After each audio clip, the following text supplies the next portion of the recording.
அவனுக்கு வயசாயிட்டுது. இந்த கவலை பயம் எல்லாமும் அதிகமாயிட்டுது. மரண பயம், ராத்திரியில சரியா தூங்க முடியல, இப்படி ஆயிட்டுது நிலைமை.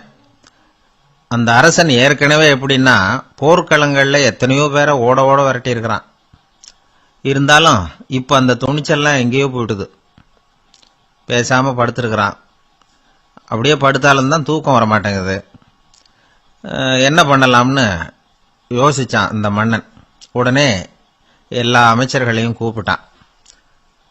எனக்கு நிம்மதி இல்லை, எதை நினைச்சாலும் பயமா இருக்கு, எனக்கு ஒரு ஆலோசனை சொல்லுங்க அப்படின்னா. என்ன ஆலோசனை வேணும் அப்படின்னு சொல்லி கேட்டாங்க. எனக்கு ஒரு நெருக்கடியான சந்தர்ப்பம் ஏற்பட்டு போச்சுன்னு வச்சுக்கோங்க. அந்த நேரத்தில் நீங்க யாருமே என் பக்கத்தில் இல்லை ஆலோசனை சொல்றதுக்கு அப்படின்னா, அந்த சமயத்தில் எனக்கு உபயோகப்படுற மாதிரி ஒரு வாசகம், பொன்மொழி ஏதாவது சொல்லுங்க. அதை நான் என்னுடைய வைர மோதிரத்துக்கு அடியில் பதிச்சு வச்சுக்கிறேன் அப்படின்னார். தேவைப்படுறப்போ உதவும் அப்படிங்கிறதுனால. அவர் போட்டிருந்த மோதிரமும் அதுக்கு தகுந்த மாதிரியே திறந்து மூடுறது மாதிரி அமைஞ்சிருந்தது. ஏதாவது வாசகம் எழுதுனா உள்ற வச்சுக்கலாம், அதுக்கான வசதி அதில் இருந்தது. அமைச்சர்கள்லாம் யோசனை பண்ணாங்க. இது மாதிரி ராஜா கேட்குறாரு, என்ன வாசகம் அதாவது பொன்மொழி சொல்லலாம் அப்படின்னு எல்லாரும் யோசனை பண்ணாங்க. ஒருத்தருக்குமே சரியா தோணல, ஒரே குழப்பமா இருந்தது. ஏன்னா நெருக்கடியான சமயத்தில் உபயோகப்படுறது மாதிரி ஒரு பொன்மொழி வேணும்னு சொல்லியிருக்கிறார். அப்படி இப்படி யோசிச்சு பார்த்தா ஒண்ணுமே தோணல. எல்லாரும் குழம்பிக்கிட்டு இருந்த நேரத்தில் ஒரு பெரியவர் அந்த பக்கமா வந்தார். அவர் சொன்னார், நான் வேணும்னா அதுக்கு பொருத்தமா ஒரு வாக்கியம் சொல்றேன், ஆனா ஒரு நிபந்தனை. அதை யாரும் ரொம்ப ஆர்வம் காரணமா அவசரப்பட்டு படிச்சிடக்கூடாது. அதை ரகசியமா அந்த மோதிரத்துக்குள்ள எழுதி வச்சுக்கணும். எப்பவாவது இக்கட்ல மாட்டிக்கிற சமயத்துல மட்டும், வேற வழியே இல்லை அப்படிங்கிற நிலைமையில மட்டும்தான் அதை திறந்து பார்க்கணும். அப்படி நீங்க இருக்கிறதா இருந்தா நான் அதை சொல்றேன் அப்படின்னாரு அந்த பெரியவர். சரின்னு ஒத்துக்கிட்டாங்க எல்லாரும். அதே மாதிரி அவர் ஒரு வாக்கியத்தை சொன்னார். அவர் சொன்ன வாக்கியத்தை ரகசியமா மோதிரத்துக்குள்ள பதிச்சு மூடியாச்சு. ராஜா அதை விரல்ல மாட்டிக்கிட்டார். கொஞ்ச நாள் ஆச்சு. அந்த ராஜாவுக்கு ஒரு சோதனை வந்தது. என்ன சோதனைன்னா, அடுத்த நாட்டு மன்னன் படையெடுத்துக்கிட்டு வந்துட்டான்.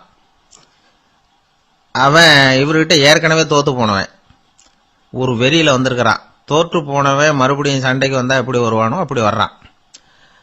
ஒரு வெறியில வந்தான், ஜெயிச்சுட்டான். என்னாச்சு இவரோட நிலைமைன்னா, நாட்டை இழந்துட்டார், எல்லாத்தையும் இழந்துட்டார்.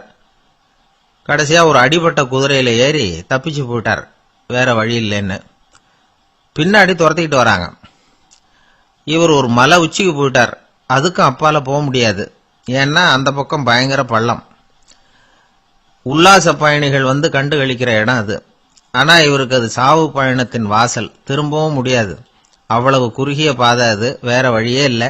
இந்த நேரம் சூரிய ஒளி மோதிரத்துல பட்டு மின்னிச்சு. உடனே இவருக்கு ஞாபகம் வந்தது. மோதிரத்தை திறந்து படிக்கிறார். அதுல இருந்த வாசகம், இந்த நிலையும் மாறிவிடும், this too will pass away. அவருக்கு ஒரு தைரியம் வந்தது. பின்னாடி வந்தவங்களும் திசை மாறி வேற எங்கேயோ தேடி போயிட்டாங்க. அவங்க விரட்டிக்கிட்டு வரலன்னா இவ்வளவு அழகான ஒரு இடம் இருக்கிறதே எனக்கு தெரியாம போயிருக்குமேன்னு நினைச்சார். இவ்வளவு அழகை ரசிக்கிறதுக்காக ஒரு நாட்டையே கூட இழக்கலாம்னு தோணுச்சு அவருக்கு. அமைதியா அந்த அழகை ரசிச்சார். எதிரிகள்லாம் எங்கேயோ போயிட்டாங்க. மன்னர் நாடு திரும்பினார். மறுபடியும் படைகளை திரட்டினார். கொஞ்ச நாள்ல படை எடுத்துக்கிட்டு போனார். யாருகிட்ட தோத்து போனாரோ அவரையே வெற்றி கண்டு திரும்பி வர்றார். வரவேற்பு விழா பிரமாவப்படுது. ஆடல் பாடல் கோலாகலம். இதை பார்த்ததும் அந்த ராஜாவுக்கு தலைகால புரியல. நம்மளை இனிமே யாராலையும் ஜெயிக்க முடியாதுன்னு நினைச்சார். அகம்பாவம் லேசா எட்டி பார்த்தது. இப்ப மறுபடியும் சூரிய ஒளிப்பட்டு மோதிரம் மின்னிச்சு. அதை திறந்து மறுபடியும் படிக்கிறார். இந்த நிலைமையும் மாறிவிடும், this too will pass away. அவ்வளவுதான். அவர் மனசு அடங்க ஆரம்பிச்சுட்டுது, ஆணவம் போயிட்டுது. இதுல இருந்து நாம தெரிஞ்சுக்க வேண்டியது என்னன்னா, எந்த சூழ்நிலையிலையும் நாம கவலைப்பட வேண்டியதில்லை. ஏன்னா இங்க எதுவுமே நிரந்தரம் இல்லை. அந்த ராஜா மாதிரியே நம்ம ஆளு ஒருத்தன் ஒரு மோதிரம் போட்டிருந்தான், அதுக்குள்ள அவன் எழுதி வச்சிருந்த வாசகம், எதுக்கும் கவலைப்படாதே அப்படிங்கிறது தான். ஒரு நாள் பயங்கரமான கவலையோட உட்காந்துருந்தான். பக்கத்துல இருந்தவங்க சொன்னாங்க, இது மாதிரி சந்தர்ப்பத்துல தான் நீ உன் மோதிரத்தை திறந்து பார்க்கணும்னாங்க. இவனுக்கு கவலையோட எரிச்சலும் சேர்ந்துக்கிட்டது. அது எப்படி முடியும், இப்ப திருட்டு போனது என்னோட அந்த மோதிரம் தானே அப்படின்னு சொல்லிவிட்டு தலையில கை வச்சுட்டு உட்காந்துட்டான். இப்படிலாம் சொல்றது உண்டு. இருந்தாலும் நாம எந்த சூழ்நிலையிலையும் கவலைப்பட வேண்டியதில்லை அப்படிங்கிற உண்மையை புரிஞ்சுக்கணும். அப்படி கவலையை வெல்றதுக்கான வழி தெரிஞ்சுட்டதுன்னா வாழ்க்கையில வெற்றி நிச்சயம்.